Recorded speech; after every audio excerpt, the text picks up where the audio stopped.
El libro de repente aparece un año, un partido, una fecha, una síntesis, una final que no aparece, hay que correr a la biblioteca para encontrarla, para ponerse al día, revisar una cantidad muy grande de diarios viejos.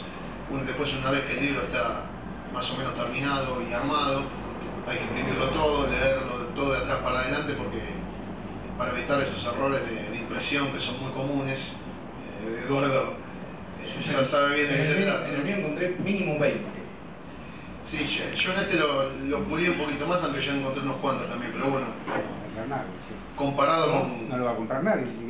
Pero es lógico que cada trabajo todo tiene... Un médico, un cirujano se puede equivocar y liquidarte, que un error en un libro no es nada. Por lo menos no tenemos noticia de que se haya muerto ningún lector todavía. Claro. Esperemos que no le inauguremos ahora con estos libros. Y bueno, después, como les decía, este trabajo es totalmente de fanático, de autodidacta.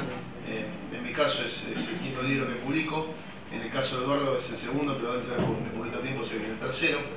Y bueno, son, como dijo Eduardo bien también, son investigaciones que llevan mucho tiempo, y en mi caso vamos a empezar a hablar ya directamente del libro. ¿Qué tiene 38? 38, bueno, yo venía con una idea desde hace bastante tiempo, que había empezado aproximadamente hace unos cuantos años, cuando terminó el año 1999, desde ahí tengo la idea, que todo el mundo empezó a hablar del campeón del siglo, del final del siglo. Para mi gusto, un año antes, porque en realidad el siglo XX terminó el 31 de diciembre de 2000, no de 1999, ¿no? Pero bueno, desde ese momento, una discusión bastante grande, sobre todo entre los hinchas de Boca y de River, sobre quién era el campeón del siglo, por qué motivo, qué campeonato contamos, qué campeonato no contamos.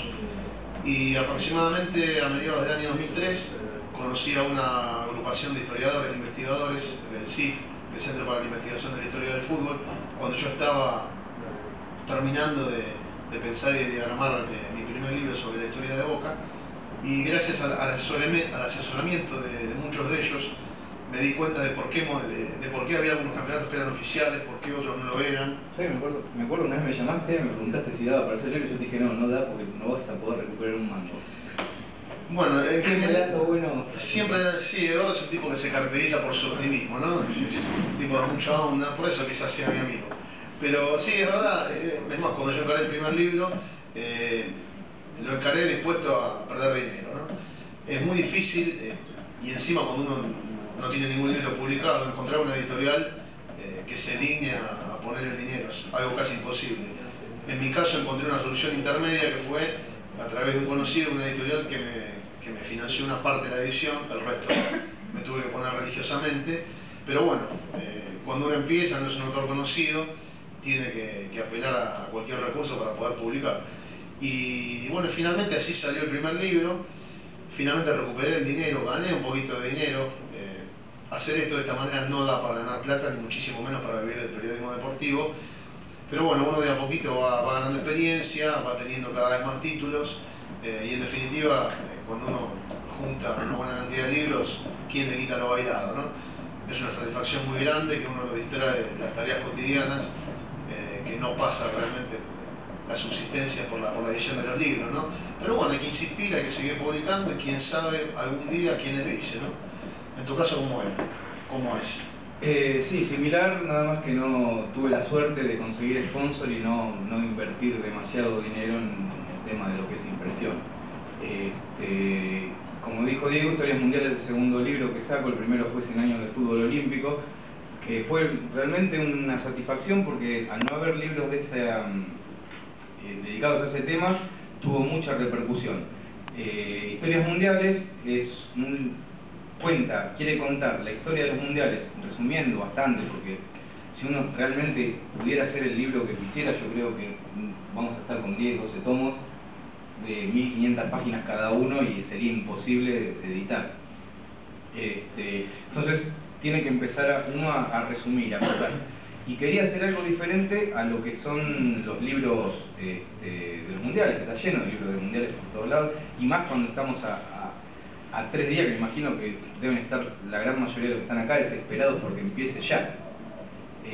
Entonces, bueno, tuvimos que seleccionar historias encontrar historias que no hayan sido muy conocidas, como por ejemplo el viaje que hace el barco Conteverde cuando zarpa desde Italia para llegar a Montevideo, y toda la travesía que tiene. Por ejemplo, uno de los árbitros, un francés Balway, desembarca y le vienen con la noticia que se había muerto la mujer hacía 10 días. El tipo había desembarcado hace 20. Y le dijeron, ¿querés volver? No, me quedo a dirigir, total, lo único que voy a encontrar es un cadáver putrefacto. El tipo con dolor se la bancó y dirigió los partidos y después se fue para su patria. En ese mismo barco, cuando venían la mayoría de los seleccionados europeos, venía el presidente de la FIFA, Jules Rimet, venía la Copa, la hija de Jules Rimet, que estaban todos los futbolistas desesperados atrás de la piba, un par de coros que entretenían durante 20 días, un coro rumano, y hacían ejercicios en la cubierta del barco los jugadores. Una cosa de locos que es impensado. O sea, en los últimos días, en los últimos meses, fuimos escuchando que la selección se quejaba porque se tenía que hacer un vuelo charter, que si los árabes se lo daban, si no se lo daban, lo que era hace apenas 80 años. Era prácticamente imposible cruzar el Atlántico, más para una competencia que recién empezaba y no se sabía realmente si iba a tener éxito. Hay historias, por ejemplo, en el Mundial del 30 jugaron 13 seleccionados, había 16 inscritos. Nunca se supo cuáles fueron los que faltaron, más allá de Italia, España y todas las selecciones grandes que ya habían renunciado porque empezaron a boicotear un mundial que ellos mismos habían votado, incluso la sede que iba a ser Uruguay por haber sido bicampeones olímpicos. Empezaron a renunciar, dejaron de ir, y tenían el caso de Egipto, que había zarpado del puerto de Alejandría, llegó a Marsella, tenía que subirse el barco con los yugoslavos, llegaron tarde, mandaron un telex avisando que iban a llegar al segundo partido, y dijeron no, vuélvanse. Después estaba Ecuador, que no tenía plata para tomar un micro para ir hasta Perú, porque los peruanos los invitaban a viajar con ellos. Y Bulgaria, que pedía fortunas como si fueran jugadores de primerísimo nivel para participar de la competencia. Así se fueron bajando los últimos que quedaban y quedaron 13 selecciones. Después están las historias de cómo se guardó la copa cuando estuvo la guerra, porque los nazis, uno de los tesoros más grandes que quisieron capturar siempre fue la Copa Mundial de la FIFA.